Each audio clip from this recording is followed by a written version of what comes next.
thank you very much. Everybody thought I was going to California. I said, no, I'm stopping in North Carolina first because they've been abused by what's happened. I mean, it's terrible. It should have been done. President Trump making his first domestic trip of his second term just days into his new administration. He began Friday with a trip to North Carolina where he received a briefing on the cleanup efforts following Hurricane Helene last year and toured some of the hardest hit areas. Later Friday, he is set to tour the damage from the devastating wildfires in Southern California. For the latest from the president's trip, we're bringing in the Hill's national political reporter, Cate Martel. Cate, as always, it's great to see you. It's interesting. Trump mentioned several times while in North Carolina that he thinks FEMA, the Federal Emergency Management Agency, is ineffective and should, quote, go away. Let's take a listen.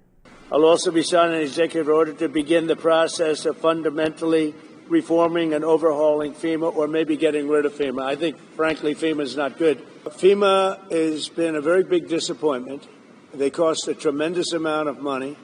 It's very bureaucratic, and it's very slow.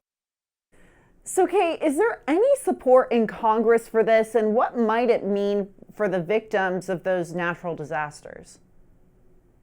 Well, Julia, for victims of natural disasters, this would likely mean that governors would handle the response to these disasters as opposed to federal FEMA officials. Now, President Trump has floated instead just having the federal government give money to the states, but then from there, just letting them handle it.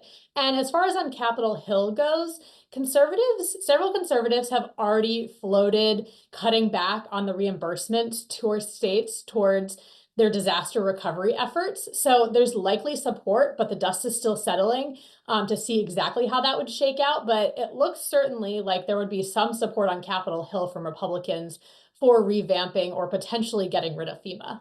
You know, it's interesting. Trump started the day off in North Carolina. He's going to go to California later on Friday, and he accepted the invitation from Governor Gavin Newsom to tour the damage from the Southern California wildfires. We know that Newsom and Trump have certainly butted heads in the past, with Trump blasting him for the wildfire response and Newsom hitting back, calling it misinformation. Trump has also threatened to withhold aid to California. What's the goal of Trump's trip there today? I mean, Newsom, says he will greet him on the tarmac. That's got to be a show of unity.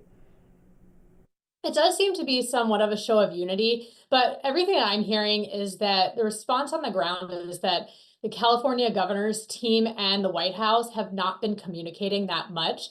And Trump has a meeting on the books with the mayor of Los Angeles as opposed to the California governor. So things are still a little bit frosty. Now, we have seen that there are some political strings attached to whatever funding that the White House is willing to give to California. We saw President Trump discuss that earlier today, saying he wants stronger voter ID laws.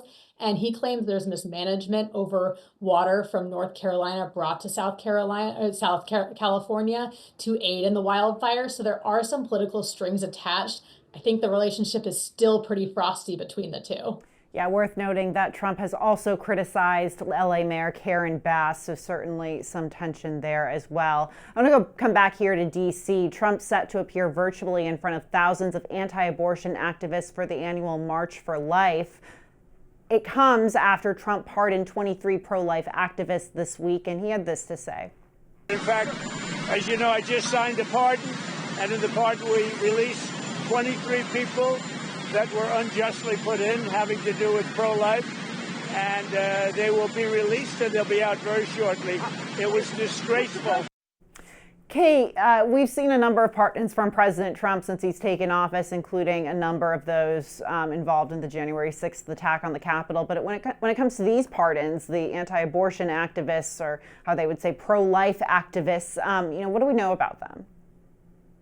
Yeah, we know that President Trump issued pardons for nearly 24 anti-abortion activists who are convicted of blocking the entrances to abortion clinics. Now, that's a federal crime.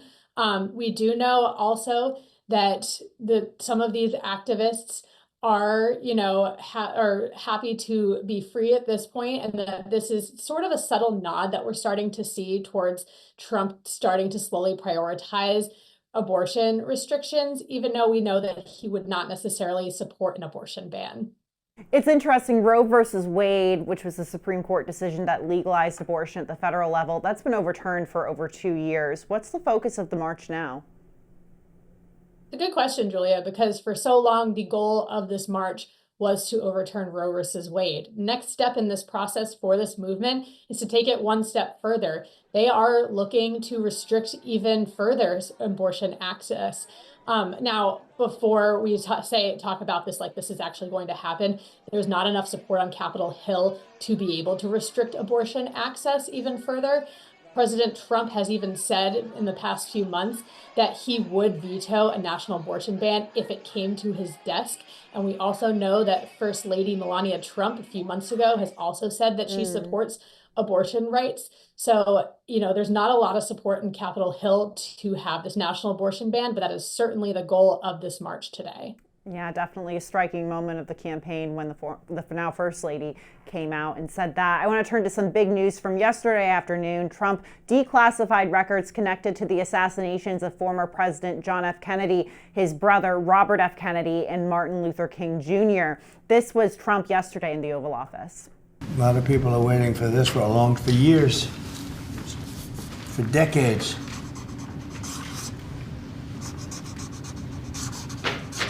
And everything will be revealed.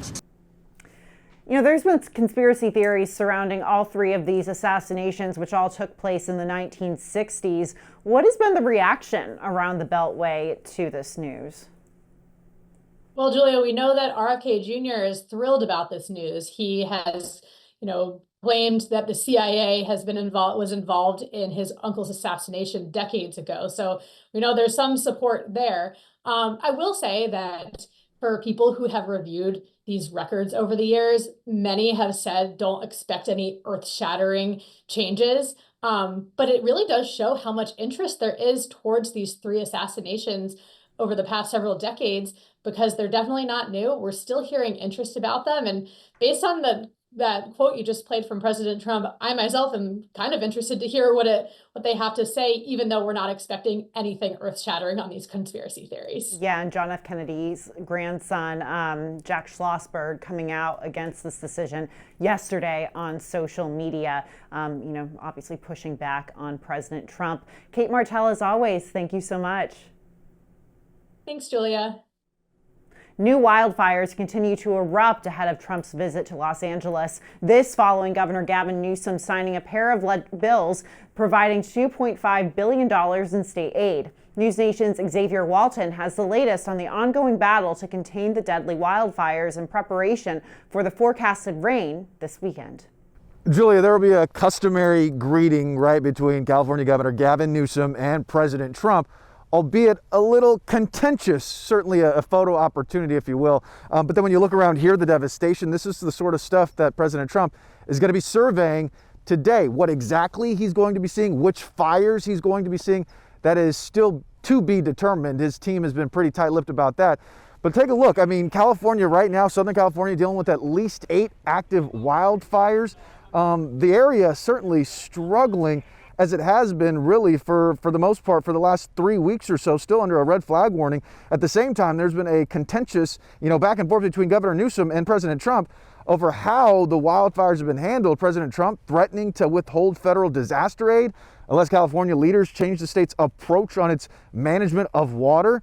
Trump blaming Newsom for the city's inability to tame some of these deadly fires. Newsom obviously disagreeing and says that's not true. Here's what the governor of California had to say in hopes President Trump gets from today's tour. I hope he does take the time to listen to the folks impacted directly by these wildfires. I hope he has a chance to visit the folks in Altadena, not just in the Palisades. And I hope he comes with a spirit of cooperation and collaboration. That's the spirit to which we welcome him. Meantime, Senator Adam Schiff's office received an invite from President Trump to accompany POTUS while he surveys the damage today. To that, Senator Schiff saying that he's unable to join the president in Los Angeles due to scheduled nomination votes. President Trump got wind of that, responding to Schiff not long ago. I don't know. Is he going? Is he going? I don't know. I mean, I really don't. Because if he's going to be there, it would be cheaper, but I didn't invite him. Somebody did. And Julia, generally speaking, politicians usually put party aside. when it comes to situations, natural disasters like this one. And of course, history could repeat itself. We have seen that before between California Governor Gavin Newsom and Trump. News Nation's Xavier Walton, thank you and stay safe. Congress has handed Trump his first legislative win. In today's Political Minute, News Nation's Connell McShane takes us through the Laken Riley Act. Republicans pick up an immigration win thanks to Democrats. I'm Connell McShane with News Nation. The House with final approval of the Laken Riley Act, named after a Georgia nursing student killed by an illegal immigrant from Venezuela last year. This law requires that federal agents detain undocumented immigrants arrested for theft or violent crimes. Also empowers state attorneys general to sue the federal government. Now, Republicans made this bill a top priority, part of their pledge to crack down on illegal immigration with President Trump. But the bill would not have been able to advance without the help of Democrats, since the Republicans hold such a slim majority. And 46 House Democrats did vote alongside the Republicans, breaking with the Democratic leadership in doing so. Plus, 12 Senate Democrats also voted yes. This after the Democratic Senator John Fetterman co-sponsored the bill with Republican Cate Martel. I'm Cate McShane. This is the News Nation Political Minute. You can also find more news and analysis from Connell and our colleagues at 24/7 on News Nation. To find News Nation on your screen, go to joinnn.com. And that's today's Daily Debrief. I'm Julia Manchester. Be sure to like, share, and subscribe to the Hill's YouTube channel and come back here soon for the intersection between politics and policy.